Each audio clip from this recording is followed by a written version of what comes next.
How to change remote desktop settings in Windows 11. This tutorial shows you how to find and configure it on your device. First, click the Start button and open the Settings app. From there, click on System in the left sidebar. After that, scroll down and click on Advanced. From here, scroll down to the Virtual Workspace section and tap Remote Desktop. At this point, keep in mind that Remote Desktop is only available on Windows 11 Pro, Enterprise, and Education editions. If you're on Windows 11 Home like me, you'll see a message saying your edition doesn't support this feature.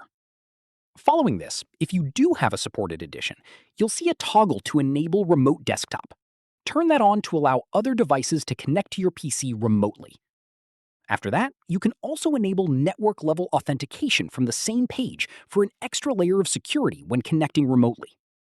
Finally, once it's enabled, other devices can connect to your PC using the Remote Desktop app by entering your PC name or IP address along with your login credentials. That's how you access Remote Desktop settings in Windows 11. If this helped, give it a like, subscribe for more tutorials, and tap the bell so you catch the next one. See you then!